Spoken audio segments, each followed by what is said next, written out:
everyone, hope you're doing well. Seb here. Just wanted to quickly film an intro before we start the podcast. Today's episode is about Abillion. I'm going to be interviewing the CEO of Abillion, Vikas. For those of you who don't know how Abillion works, it's actually my favorite application of all time. It's really great. The way it works is you make an account and you start leaving reviews of vegan products or meals that you have when you go out. So if you go to a restaurant, you have a vegan meal, or if you go to the supermarket or a shop, you buy a vegan product. And when you buy something, you take a photo, you upload it as a review on the application, which takes probably a bit less than a minute. And that review will be converted into $1 that you get to decide who to donate to. There's a big list of animal sanctuaries and NGOs and nonprofits from around the world. So they will convert your review into $1 and you can donate. I have friends who have donated $500, $600, even $800. And during the month of September alone, we raised around $5,000. So it's absolutely amazing. They've donated more than $1 million already. So one thing I want to ask you, it's a huge favor. There's one thing you can do after this episode. I'd really appreciate it. During the month of December, Abillion has decided to double their donations if you decide to leave a review and donate it to Lebanese Vegans, which is on the list. And it's an organization in Lebanon that I help. We do weekly food distribution to immigrants, to refugees, struggling families, and homeless people. We do free clothing distribution. We have a free cafe for people to come and eat. We have a very cheap vegan shop to make veganism more accessible. We do events, we do workshops, we also do billboard campaigns. So we would really appreciate it if you can go on the application, leave reviews. It's very fast, very quick, and donate as much as you can to Lebanese vegans. Separately, during the month of December, they will also donate 50 cents to my Activism, which is great because I need more gear. I need a better laptop to be able to make better content for you. And so I would really appreciate it if you can sign up with my referral code SEBALEX. You have to sign up with my referral code in order for them to donate to me every single time you leave a review. Keep in mind that the 50 cents will not come from the money that they donate to the sanctuary or the animal rights organization. They will donate the $1 and double it to Lebanese vegans. So please do it to Lebanese vegans. And separately, they will give 50 cents to support my Activism. So that's it. I don't want to take more from your time. Please remember to subscribe and hit the notification button. I will be leaving the link in the description so you can download it there, put the referral code, and start reviewing. We are looking for 400 people to leave 25 reviews. So if you can do that, 25 reviews within 1 month, it's very easy. I did 15 last night alone. So please go ahead and do that. I won't make you wait any longer. I'll see you on the other side. Vikas, thank you so much for making time for everyone who's going to be joining and listening this or watching it on YouTube. I really, really appreciate it. I know how busy you are usually, so I'm really glad that you managed to take some time for us. Oh, Seb, I was so happy to hear that you wanted to do this podcast with me, and so delighted to be here and support in any way possible. Thank you for having us. Thank you. Thank you. I want to start a bit with your background, how you got to where you are right now. What was your initial vision? And I want basically listeners who don't know you or about Abillion yet, I want them to get to know you first so they identify with you, and then we can continue and talk about the amazing work that you're doing. Okay, sure. Well, thank you. And maybe I'll just start from the beginning. So my name is Vikas Garg. And I'm the founder and CEO of a company called Abillion, which we started 4 years ago here in Singapore, with the idea to build a global movement of people who we were inspiring and helping through this journey of being vegan and being more vegan. Of course, we all know that being vegan is a wonderful thing. It's for many of us, for including myself, it's probably one of the most inspiring choices I've ever made for myself, right? It's probably the most enabling, most empowering thing that I have done for myself and for my family. But it wasn't so easy, especially when I started. So my journey actually started in India, and I was born in India. I just turned 40 this year. So I was born in India 40 years ago, and I was very lucky in a way to be born into a vegetarian, Hindu vegetarian family. So my mom and dad, pretty much my entire family, especially back then, everybody was vegetarian. But that was just who we were from birth. It wasn't like, in a way, a conscious decision I was making. It was a decision that had been made for me. But I was also very lucky that my mother was very, very passionate about animals, about insects, about just this concept, this very fundamental concept we have in Hinduism and Buddhism around ahimsa and sort of non-violence, right? And so I kind of grew up around that practice and grew up a bug lover, and that eventually I got to the States. So when I was 4 years old, my mom and dad and my brother and I, we moved to New York City. It was at first, it was not meant to be like a permanent move. It was like a temporary thing for 1 year. Eventually, after 7 or 8 years of these back and forth from India to the US, India to the US every year, we settled in America. And so I spent most of my life growing up in America. What was really interesting was, I don't think that any of us, so this would have been the 1980s when I was a kid, and I don't think that any of us really thought too much about it. Um, but in India, like the sabzi wala, the guy who would bring you your vegetables, right? He would bring a cart around town. He would push a cart of fresh fruits and vegetables every day in the morning and then again in the afternoon. And that's how most people bought their fruits and vegetables, right? They would either come through your neighborhood or maybe you'd go to a neighborhood market. And in America, you get to America and you've got these massive grocery stores. And then you've got pizza on every corner, you've got junk food everywhere. And I don't think that any of us really realized how much dairy became a huge part of our lifestyle.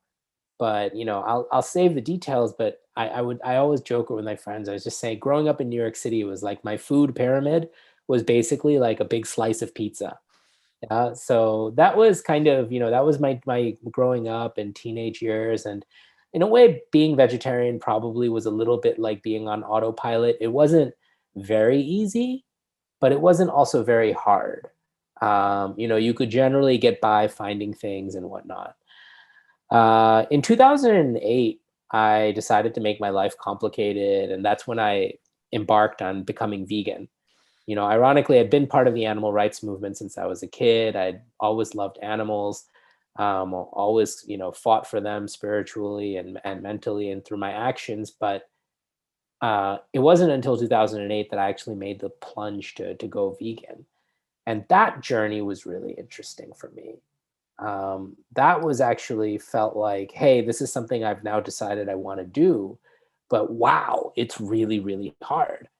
And that also made me think like, wow, if it's hard for me, if it's hard for somebody who's already vegetarian to give up dairy, right? And to give up things like leather and all of this. And part of giving it up is finding the alternatives, right? Like the other options and everything that you're used to, all the places that are familiar to you, the restaurants you like, and everything it's almost like you're starting from scratch in a way. And so that was very eye-opening for me. And by the time I kind of got to a few years after that, I really felt there was an opportunity, and I felt a really strong desire to make that experience better for people.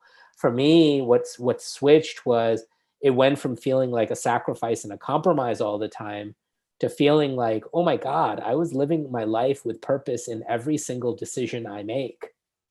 Right? Like I get to 3-4 times a day choose what I eat based on my values and principles. And for me, a person like me, I really, for the first time in my life, I felt like I was making conscious decisions about my place in life, my place in this world. So it became hugely inspiring to me, and I wanted to just create something that made that took that gap from feeling very compromising and sacrificial to feeling truly inspiring. And I wanted to reduce that gap. And I felt like if we could build something that reduced that gap, we could make the world a much, much, much better place. So in 2017, I set out to create Abillion. Wow, what a journey. And how did the idea of, I mean, I understand you wanted to make it easier and everything, but how did you come up with the idea? Because the way it functions, if you can please go ahead and tell the listeners what Abillion is and how it functions. And I'm really interested in how you came up with it, because it's not like an idea that comes from another idea that already exists. No, it's a one-time thing. It's the first time something of the sort exists. Well, that's really nice of you to say that. That's the nicest compliment that anybody's given me all week. And it's been a tough week, so I'm gonna I'm gonna bask in this ray of sunshine for a second. No, I mean it. So thank you for saying that. But I think that it is a matter of drawing from things that have been part of your own life, if you know what I mean. Like, to some degree, the things that you're influenced by. And if I look at my own journey, right? I remember, so growing up in New York City, right? Like every person in an office, and my dad had one of these, had like this little red book, and it was the Zagat survey, right? And what Zagat was, it was a restaurant directory with all of these ratings of all of the restaurants in New York City, and they had one for a lot of different cities around America. The cool thing was, it wasn't just some snooty food critic going to restaurants and saying, "Oh, I like this and I don't like that." It was the voice of the people. So this publisher, what they would do is every year in the New York Times, they would take out a full page ad, which you could rip out, and then you could fill out this whole questionnaire about what are your favorite restaurants and what do you like, and you could rate different things, and then people would mail that in. And if they mailed it in, they actually got, I think they got a discount, or they got the guidebook if they mailed it in, right? So that was kind of, even before Facebook, even before Instagrams of the world, and even before TripAdvisor and Yelp and all these businesses, I almost think like, wow, this was like one of the first, this is at least the oldest form of user-generated content The that real I can deal. think of. The real deal, like, but it was published and it was a book, and people loved it. They would buy the book every year. The ratings would Wow. change, and it became such a important Bible for people who like food, that the restaurants had the stickers on the windows with the Zagat rating, the numbers. The restaurants were very proud to display their ratings, right? Because it was not the voice of some food critic, it was the voice of their customers, of the people. So definitely what we're doing around like consumer reviews, right? Where people are rating and reviewing things. It's so hard to find information about vegan food. And the thing about vegan food is, if we're going to drive the world to be more sustainable through food, which I truly believe that means that we need to figure out how to get more people to eat more vegan food. That doesn't necessarily mean that we need to figure out the end all be all, which is how do we get more people to be vegan 100% of the time, but even just what are the incremental steps to move in that direction, right? And so if we're going to do that, we need to make sure, we need to surface this information. We need to help people find, well, where are the great vegan options? Well, if you just direct people to vegan restaurants, of course, you and I love vegan restaurants, but like if we just direct people to vegan restaurants, it's not such a great, like, it just doesn't work for most people in their lifestyle, right? Like in spite of me being vegan now for a really long time, I used to joke that I say that like I go to, as many vegan restaurants every year as I probably go for an Ethiopian restaurant. It's just not something I do all the time, because Yeah. 90+% of my friends are not vegan, right? And so we go to all sorts of restaurants. So it was important. Let's not even start with restaurant reviews. Let's start with food reviews. People take photos of the actual vegan dish, and then what that does is it creates a meritocracy for who's got the best vegan food. Even a steakhouse might have great vegan food, and we want to feature that, right? So I think that we were really thought through about how do we build a user experience that brings the widest group of people around the world in, including businesses. And then beyond that, the lifestyle is, of course, not just about food, but it's about all the products that we buy. And so whether it's, it's the cosmetics and skincare products we put on our faces and on our bodies, or it's, it's ethical fashion, all of this is really connected. And so we started with this idea that let's build a consumer review platform, and then let's really build a place where people can kind of communicate using a framework of consumer reviews, but make that really, in a way, social and engaging. And then we layer on impact, because most of us who live in cities, we don't really see or know or can measure the impact of the choices that we're making every single day, right? So I was like, how do you create that bridge so people are more conscious and make better choices? And so what we did is we partnered up with nonprofits around the world.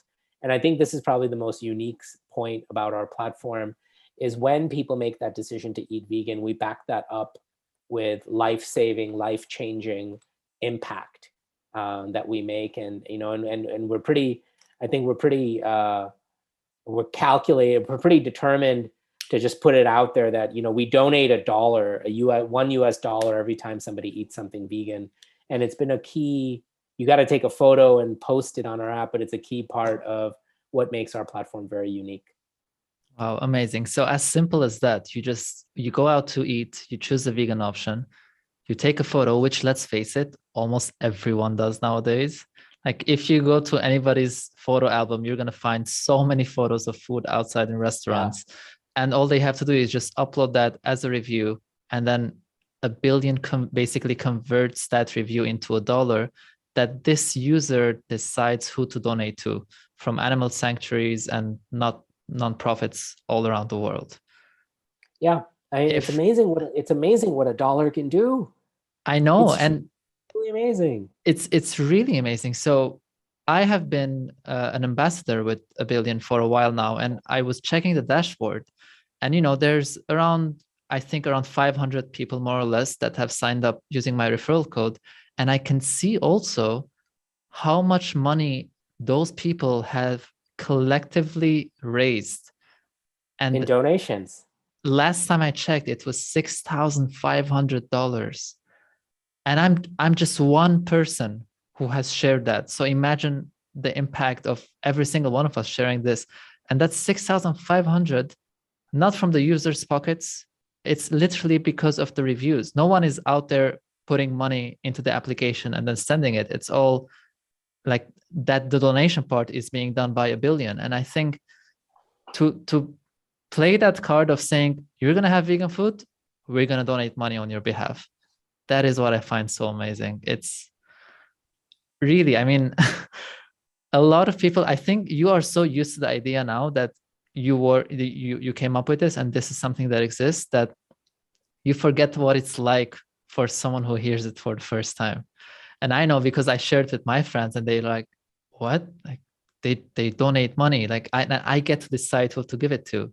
So really, really amazing. And what kind of future projects do we see, or let's say certain actions that people can take on the app? Because I know recently you just introduced making posts as well, similar to Instagram. But what more do you think we can see in the future by Abillion? Yeah, well, so for sure, right? It's what we're trying to do is really build an experience, a user experience that people feel like this is a home for them to talk about anything around the sustainability space. So while consumer reviews are really effective because now I can put things on a map for you. So anywhere you go to in the world, or even in your own city, you can see where you can go and have vegan food.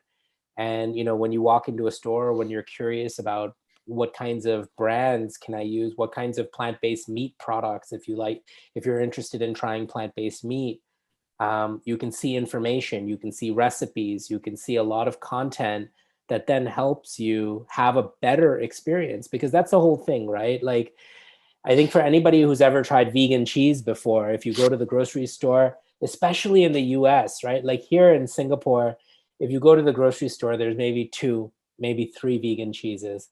If you go to the grocery store in the United States, there's like 100 different kinds, right? And so the problem with that is some of them are very, very good, and then some of them are not so good, right? Like, some of them can be quite bad, right? But it's very hard to tell just from the packaging or whatever. So we want to make sure that if we're going to help people live this, or we're going to help people really enjoy this lifestyle, that you got to make it, you got to help them have a great experience, right? So that's where the reviews sort of started. Extending on from reviews, right? For me, my goal here is not to just build a consumer review platform, but my goal here is, how do we build a platform that, for decades from now, for beginning next year actually, but is around decades from now and is responsible for helping tens of thousands of entrepreneurs, young people, right? Like you, Seb, to start businesses in this space. So another business besides Zagat, that I draw a lot of inspiration from is Etsy. right? Or even Kickstarter. Those are companies that were formed in the early 2000s that really brought entrepreneurship to people's doorsteps, right? Like, hey, if you're somebody who has an idea for making some handcrafted product, you can sell it on Etsy. Or if you're somebody who just has an idea for a product, don't even have a product, but you have an idea for a product, you can raise money through Kickstarter. So we want to do things like that for the sustainability space. And you're going to see a lot more of that starting to surface early next year as we introduce marketplace and sort of a peer-to-peer and a direct-to-consumer marketplace on our platform. The other side of it is just, hey, sustainability is hard. How do you bring it into everybody's life? How do you provide a place where people can have those conversations? In a way, it's sort of, if you look at what LinkedIn did, right? LinkedIn basically is kind of like Facebook for your work, right? And we think that the planet deserves something similar, right?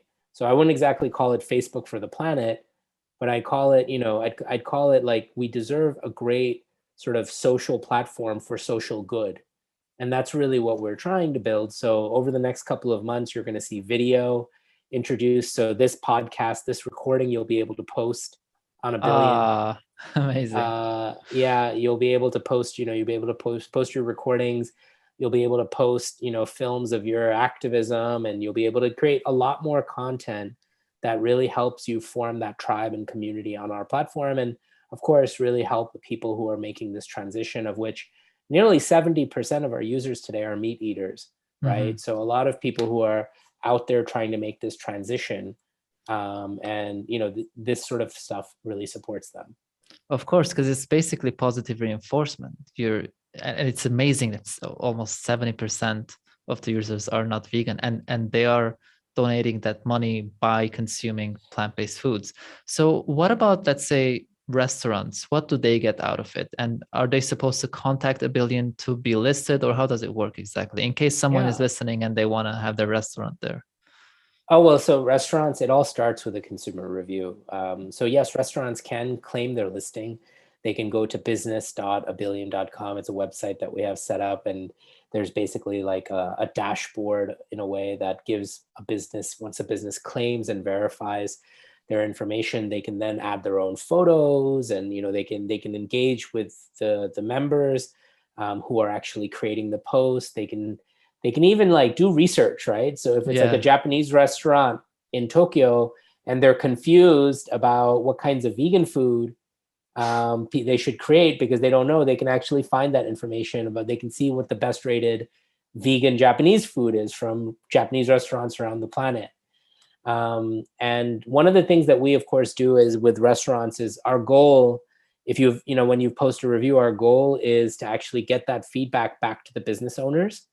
So we've built up this huge database of hundreds of thousands of businesses around the world. And what we do is we are pushing this back to the restaurants to show them that hey, there's this movement and they want to be in front of it. They need to be in front of it. They need to be creating more vegan options. Even, we love having this conversation with the steakhouses of the world, because for them, it's just like, hey, here's a younger consumer who's not necessarily so turned off by going to your restaurant if you have great plant-based options, right? So take the next step. So we serve up activism in a really big way, and that's a big way that we also work with restaurants. So if a user rates a vegan dish from a restaurant, chances are that we've already reached out to that restaurant and sent them their information, let them know that, hey, this is happening, and this is how you could really participate and do even more. Wow, that's really amazing. And it's really, it seems that it's something that's here to stay. It's not temporary. So when it comes we hope not. I doubt it, because it's quite often that there's always like something new being added to the platform, and more people are using it. And I know, for example, if I'm in a city where I don't know a lot of the local restaurants, I open the app and I check Explore and I see all the restaurants that offer plant-based foods, and I for me, one of the most important things is see the photo of the food I'm going to order, because the portion is what matters most to me. And I don't It's want great, to isn't it? Yeah. ordering and then looking at your plate and thinking, oh, what did I order? I mean, it looks good, but I'm really hungry. The idea that I can in advance know in which restaurant I can eat, and people can even in the review add from 1 to 5 stars how expensive or cheap it is. It helps so much, and especially for people traveling, or even if you're in your own city, because there's new options popping up every single day in different restaurants. So in my experience, one of the first things that I get people asking when I share this with them, obviously, is first of all they're shocked. They can't believe that something so good exists, and because it's something that offers positive value to the user's experience, but also a donation, monetary donation to a non-profit, they get a bit skeptical, and they're like, "But wait a minute, where does all the money come from? Why are they willing to donate money on my behalf? So how does this work?" And I was wondering, what would you say to that? Where is this money coming from? And most importantly, how much longer can this continue? Sure. No, it's a really important question. We get this question all the time. And I think that if you type in like Abillion into Google, one of the first, how it does the autofill of the question. So one of the first things it suggests is, how does Abillion make money? No As way. like an auto-populated That's question. Yeah. being asked a lot. But if you type in Instagram, it's the same thing. How does Instagram make Yeah. money, right? And Instagram, of course, does very, very well, right? So for us, like we are an early stage startup. We are now a 4-year-old company, and we are just starting to make money. So actually, beginning next week, brands will be able to go in and they'll be able to add in product purchase links. So imagine Okay. if you have a brand that's making something that's been reviewed, and you sell that directly to the consumer through a website, or maybe you sell it on Amazon. You can then put your link in, right? You can also advertise, and you can do things to just promote your brand, not in a way that makes sense for our users and our members, not in a kind of a cheap, inorganic way, but in a way that still feels very, very organic. And of course, it has to be vegan. So it's not like the other Mhm. platforms where you're going on and you see photos, and if you type in food, you're going to see photos of steak and this and that. We are, after all, a vegan platform focused on vegan values, right? So all of the content is such. There's no Google banner ads or any of that sort of stuff. So in building that and eventually getting to the place, like I've talked a little bit earlier about the marketplace that we want to build, right? And how we want to support entrepreneurs around the world. All of these things will then start to generate revenues for us. What's important for us right now is to build a user experience where, in tech, they have this notion of product market fit, right? Is to build a product that people in the market actually start adopting and using, right? So it's really important for us to build that. So the money for all of our donations actually just comes from us. It comes from our investors. So whenever we are a venture-backed startup, and we've raised capital, and every year part of the capital that we raise, we allocate to giving. So for Right. example, for 2021, we've made a commitment and we've carved out that, hey, we will donate up to $1 million, $1 million US, to fund impact around the world, right? Now, what that means is, in the current construct, is if we were to get to 1 million reviews, and then all those people allocated their, that would be $1 million. What I really want to happen is that we get to 2 million or 5 million, because then that pushes us and pushes our investors, and it'll happen. We'll do it.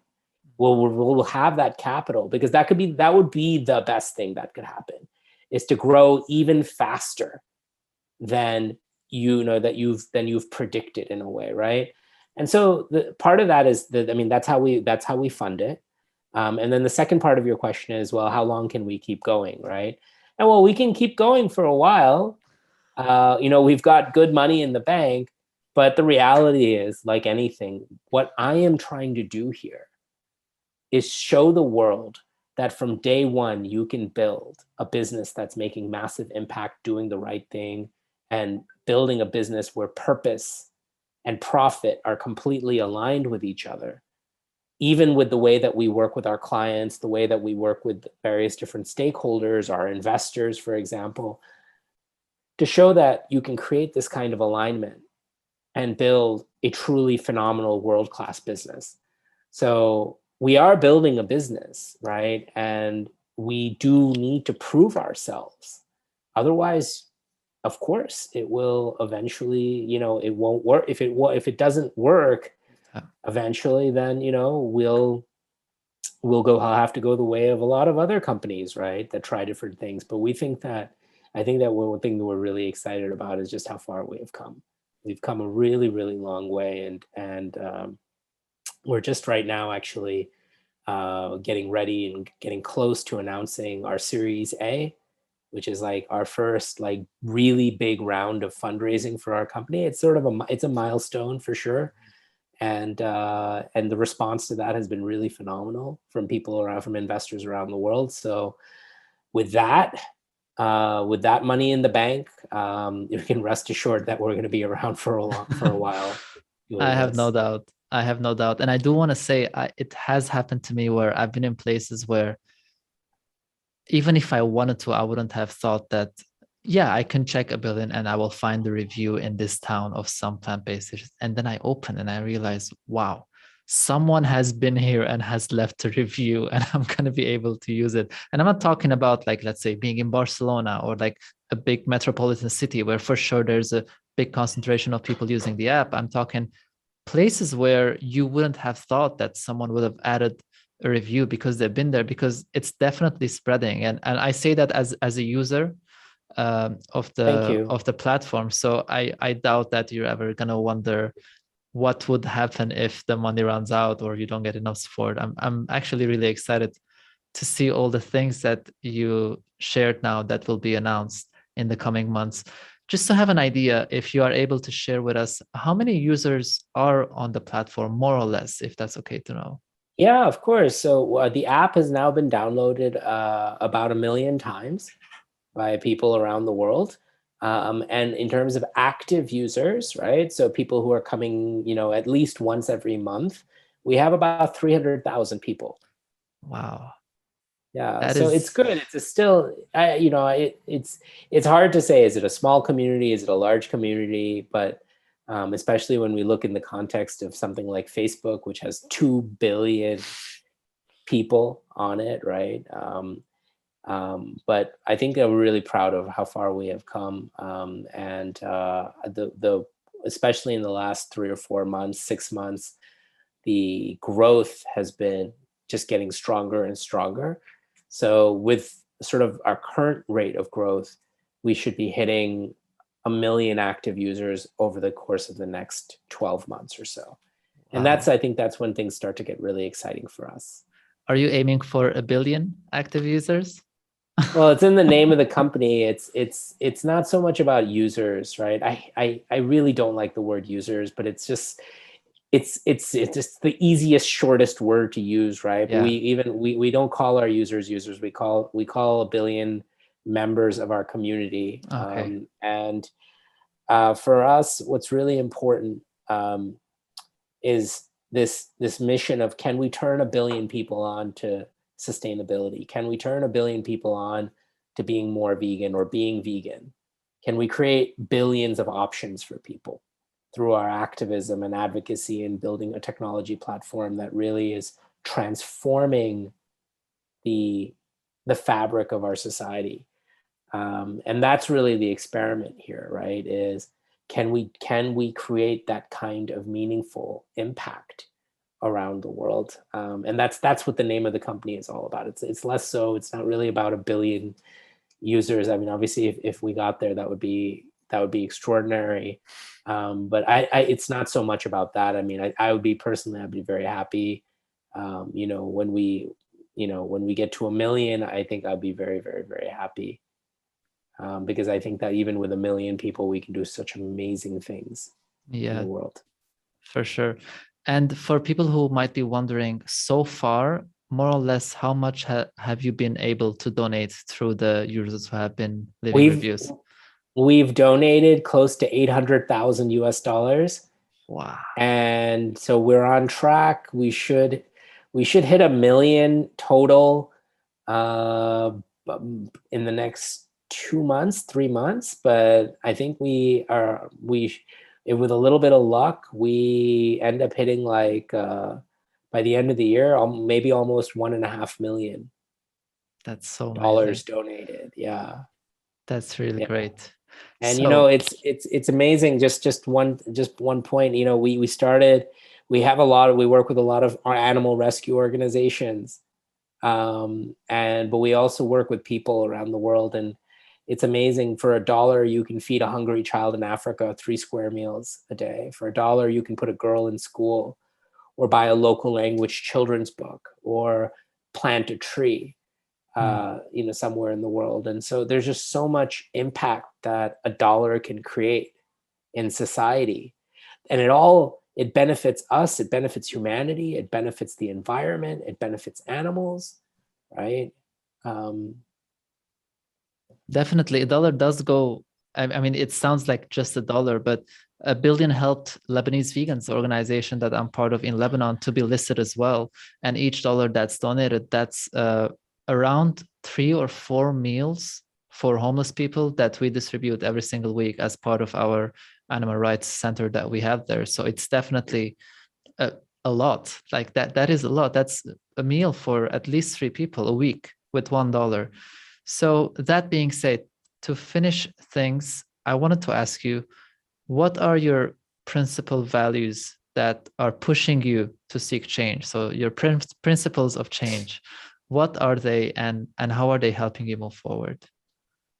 Well, I'd say that, one of my biggest principles is being vegan. And I don't know if we call that a principle. Is that a principle? I think it would be, if veganism is about justice and being empathetic and Sure. aiming for that, then it would be. So for us, it's compassion. For me, it's always been compassion, and teaching people compassion and being compassionate to each other. That is a guiding principle for me. It's often one that I have to wrestle with, because we're also trying to build an early stage technology startup, right? So sometimes it feels like it's no holds bar, and you still get into fights and arguments. But I think compassion is really a guiding principle, and compassion towards all life is a very, very, very big one. Honesty and integrity is another principle, because it's really, really important to not lose yourself. And it can happen. I think it can happen really quickly. So we are always, even when we interview people to join the company, it's something that's a core principle that I look out for, right, throughout the interview process. And it's something that, we care a lot about at the company. And humility. This is going to be a really long journey, and we need to be prepared. We need to be prepared, and sometimes we'll be successful, and sometimes that success will be followed by a lot of failure, and vice versa. And I think the only way to leave yourself open to experiencing that, and riding that wave, is to be humble. So that's another core principle of mine that I really believe in. Thank you so much. Vikas, I want to thank you one more time for making time for us. I really, really appreciate the work that you do, and the whole team basically at Abillion. And I'm so glad that you were able to share this with us. I hope one day we can celebrate with another episode if you hit maybe when it comes to 5 million members or even more. We'll do more of this and share more things with the community. Until then, thank you so much again for your time.